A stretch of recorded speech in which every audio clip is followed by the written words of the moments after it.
Here are the top 10 moments when NBA legends showed disrespect to each other.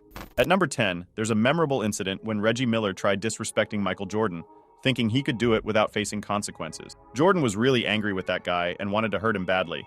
But this was just one fight. Some stories say that disrespecting others can get extreme, and in the case of number 9, Paul Pierce, it's like he can't stop disrespecting LeBron James. In 2016, Paul started working as an analyst for ESPN, and since then, he's made it his mission to constantly talk bad about LeBron whenever he's on TV. It's like he's addicted to it. Did he really just say he spat on LeBron? Oh well, at least you can see how much he dislikes LeBron for real. Back when the Bulls were playing against the Jazz in the NBA Finals in 1998, there was some strange stuff happening in Game 6. Dennis Rodman and Karl Malone were getting really aggressive with each other, like they were professional wrestlers or something. You might think they were just being competitive for the championship, but then I heard the commentators say something else. What if I told you that one of the biggest rivalries in NBA history, during the Bulls versus Jazz game, was actually a big lie? It was strange because they were acting like they hated each other, but maybe it wasn't as real as it seemed. So these two guys were supposed to have a big wrestling match, and they decided to use the NBA Finals to promote it. It turns out the whole feud was just for show, but it worked out because they both made a ton of money when they actually wrestled on live TV a month later. It's kind of surprising that being disrespected could lead to such a good outcome, especially when you hear about another situation involving Kobe Bryant. Back in 2012, Kobe and Dwight Howard teamed up on the Lakers, and everyone expected them to be a dominant force in the NBA. They were both in their prime and ready to win championships. However, things took a turn just 3 months into their first season, when Dwight injured his shoulder during a game against the Clippers. The injury was severe, requiring surgery, and he could be out for up to 6 months. While Dwight took some time off to recover, Kobe wasn't very understanding. He told the media that they couldn't wait for Dwight's shoulder to heal, and that they needed urgency. Kobe was like, "This man's got a busted shoulder. What do you want him to do?" Dwight was thinking the same thing. Later that day, he responded to Kobe in an interview saying, "Kobe's not a doctor. I want to play, but at the same time, this is my life." This incident caused tensions between Kobe and Dwight to rise. They argued on the court, had disagreements in the locker room, and made negative comments about each other to the media. The breaking point came when they were eliminated in the first round of the playoffs. Kobe, frustrated, decided it was time for Dwight to leave. Dwight signed with Houston, officially putting an end to the Lakers super team. Things could have been worse for Dwight. He might have had to deal with Shaq, who, at number 6, has a reputation for disrespecting NBA legends. Shaq's behavior is so extreme that some think he should be in a straitjacket in a federal penitentiary, surrounded by soft white walls. Shaq once revealed that as a child, he was denied an autograph by Hall of Famer David Robinson. Since that day, Shaq harbored a burning rage, vowing to seek revenge if he ever made it to the NBA. And that's exactly what he did. The feud between Shaq and Robinson continued on the court, causing drama and adding to the wild stories of NBA rivalries. But years later, after they both retired from the NBA, Shaq had a little confession to make. Set the record straight on the David Robinson story. Shaq lied about everything, calling him a psycho. The drama between Shaq and Robinson might be fake, but the tension between Scottie Pippen and Charles Barkley is real. In 1999, they were teammates on the Rockets and were supposed to win the NBA title. However, they got eliminated in the first round, and Scottie blamed Charles, asking for a trade. It's quite disrespectful. Charles wanted an apology, but Scottie had different plans. Now this feud has haunted them for decades. The bitterness stems from that disappointing loss. The conflict is deep-rooted, and neither seems ready to let it go. Scottie, all you needed to do was apologize, dude, seriously. But hey, it's all good now. Scottie got traded to the Blazers, Charles retired from the NBA, and the drama was squashed. That is, until 20 years later in 2021, when Scottie decided to do an interview with GQ to talk about his new book and his bourbon.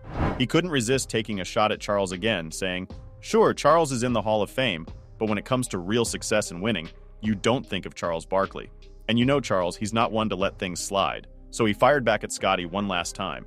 It's been more than 2 decades, and famous folks are still holding grudges against each other. That's pretty silly.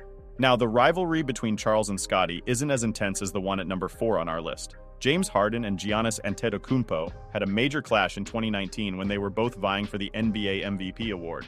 Giannis ended up winning, and Harden didn't take it well. He went on a worldwide tour of complaining, pointing out his impressive stats and saying Giannis wasn't as skilled. It became a big deal, and the whole world started making fun of Harden for being a sore loser. Talk about drama in the basketball world. Harden got dissed by everyone, calling Giannis disrespectful.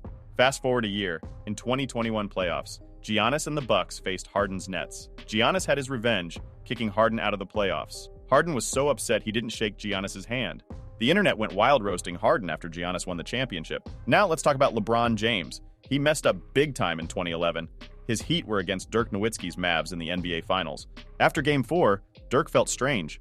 LeBron disrespected Dirk, and it cost him an NBA championship. Winning a championship settles a grudge, but things get crazier in the top 3 moments. Let's see what unfolds next. Dirk caught the flu during the finals. Rather than being sportsmanlike, LeBron and Dwyane Wade chose to mock him during Game 5. It was a surprising and unsportsmanlike reaction to Dirk's illness, which added an unfortunate twist to the competition. That was a really bad idea. You know, seeing Dirk Nowitzki angry was a rare sight. No one had witnessed it until this incident. This particular video clip angered him so much that his teammates took a drastic step. They made him watch it repeatedly on replay to fuel his determination for the rest of the series. Surprisingly, it worked like magic. Dirk turned the tables, winning 2 consecutive games and ultimately denying LeBron a championship. LeBron, you really messed up there. But some legends make even worse mistakes. Take Kevin Durant, for example. Back in 2008, Durant and Russell Westbrook became teammates, forming one of the NBA's greatest duos over the next 8 seasons. However, in 2016, after a defeat by the Warriors in the Western Conference Finals, Durant privately blamed Westbrook. He felt he couldn't win a championship with him. Despite assuring Westbrook he'd return to OKC, Durant did the unthinkable the very next day. He betrayed Westbrook by signing with the Warriors, the team that had just eliminated them both from the playoffs. This whole situation is pretty disrespectful, but the worst part is that KD didn't even give Russ a heads up before announcing his decision. Russ only found out about it when he checked Twitter. It's really sad to see disrespect ruining a friendship like that. But the #1 worst case of disrespect in basketball was between Shaq and Kobe, and it led to the downfall of one of the greatest NBA teams ever. It all began in 1998 when Shaq slapped Kobe during a Lakers practice for trash talking. That was just the start of their feud. In 2000, Shaq came to training camp 20 pounds overweight, and Kobe couldn't believe it. He even told a reporter that a guy selling donuts at 7-Eleven had more pride in his job than Shaq. This kind of disrespect ultimately ended their legendary partnership. After that comment, things got really personal between them. They didn't hold back, constantly criticizing each other in the media. Despite winning 3 championships in a row by 2003, their animosity reached a point where Shaq wanted Kobe gone for good. Shaq declared, "This is my team. Kobe doesn't like it. Let him go after the season. I don't think Kobe's gonna like that one." The tension escalated to the point where they showed up at a Lakers practice ready to physically confront each other, making it clear that any remaining chemistry was destroyed. A few months later, the once unbeatable duo not only faced their first NBA Finals loss, but also urged Lakers ownership to trade them away from each other.